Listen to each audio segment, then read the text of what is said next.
Salam sahabat SKS yang dikasihi oleh Tuhan. Saat ini kita kembali lagi akan diberkati oleh firman Tuhan dari 1 Yohanes pasal 4 ayat yang ke-7 sampai yang ke-9. Saudara-saudaraku yang kekasih, marilah kita saling mengasihi, sebab kasih itu berasal dari Allah, dan setiap orang yang mengasihi lahir dari Allah dan mengenal Allah. Barang siapa tidak mengasihi, ia tidak mengenal Allah, sebab Allah adalah kasih. Dalam hal inilah kasih Allah dinyatakan di tengah-tengah kita, yaitu bahwa Allah telah mengutus anaknya yang tunggal ke dalam dunia, supaya kita hidup olehnya. Bapak, Ibu, Saudara-saudari yang dikasihi oleh Tuhan, renungan kita pada saat ini di bawah satu tema, kasih yang sejati dari Allah. Di sini Allah menunjukkan kasihnya kepada kita sebagai manusia. Allah adalah kasih. Kasih Allah itu nyata di dalam kehidupan kita ketika kita hidup di dalam Tuhan. Kasih Allah yang sejati itu tidak berpura-pura, melainkan kasih yang absolut di dalam kehidupan kita manusia.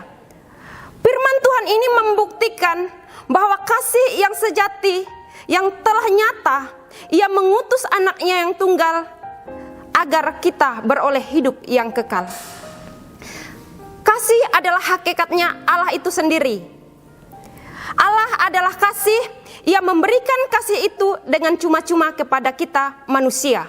Kita juga bisa memberikan kasih kita kepada sesama kita, yaitu kasih kita seperti kita juga mengasihi Allah. Allah mengasihi kita itu adalah hal yang luar biasa yang kita dapatkan hanya ada di dalam Tuhan. Maka menjadi pertanyaannya bagi kita saat ini, apa yang menjadi ciri-ciri kasih yang sejati dari Allah? Yang pertama, harus saling mengasihi di ayat yang ke-7. Saling mengasihi sebab kasih itu berasal dari Allah, dan setiap orang yang mengasihi lahir dari Allah dan mengenal Allah. Saling mengasihi di sini menunjukkan kepada semua orang yang percaya. Karena salah satu ciri orang percaya ialah kasih yang tulus. Rasul Yohanes mengingatkan kepada kita untuk kita saling mengasihi satu dengan yang lain. Barang siapa mengasihi Allah, ia juga harus mengasihi saudaranya. 1 Yohanes pasal 4 ayat 21. Saling mengasihi berarti kita harus saling mengasihi sesama kita, mau memberikan pengorbanan kita juga melalui kasih kita kepada sesama kita. Saling mengasihi merupakan identitas sebagai orang percaya kepada Tuhan.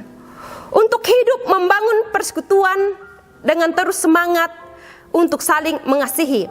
Sebab kasih itu berasal dari Allah, dan setiap orang yang mengasihi itu lahir dari Allah dan mengenal Allah, bahkan Allah itu adalah Allah yang kasih. Dalam poin yang kedua, yang menjadi cirinya, yang kedua adalah harus siap berkorban. Di ayat yang ke-9, yaitu bahwa Allah telah mengutus anaknya yang tunggal ke dalam dunia supaya kita hidup olehnya. Di sini anaknya yang tunggal yaitu adalah pribadi Tuhan Yesus. Tuhan Yesus yang telah mau mengorbankan dirinya untuk menebus setiap dosa manusia. Kita sebagai orang percaya juga harus memberikan suatu pengorbanan kepada sesama kita. Kita orang-orang yang percaya, kita juga rela untuk mengorbankan diri kita untuk melayani Tuhan. Kata berkorban ini sangat mudah untuk kita ucapkan, tetapi sangat sulit untuk kita lakukan dalam kehidupan kita. Maka kita berkorban atau mengorbankan berarti kita merelakan sesuatu yang berharga, seperti tenaga, waktu, harta, bahkan nyawa kita, untuk kita boleh mengorbankan diri kita untuk orang lain. Itulah suatu pengorbanan yang kita berikan kepada orang yang kita kasihi, yang kita cintai, supaya mereka boleh bahagia. Maka saat ini mengasihi sesama tanpa pilih kasih, bahkan siap untuk berkorban bagi sesama kita, itulah kasih orang percaya. Mengasihi dan berkorban bagi sesama kita seperti kasih Allah yang sejati yang Allah berikan bagi umatnya, itulah kasih yang sempurna dari Allah.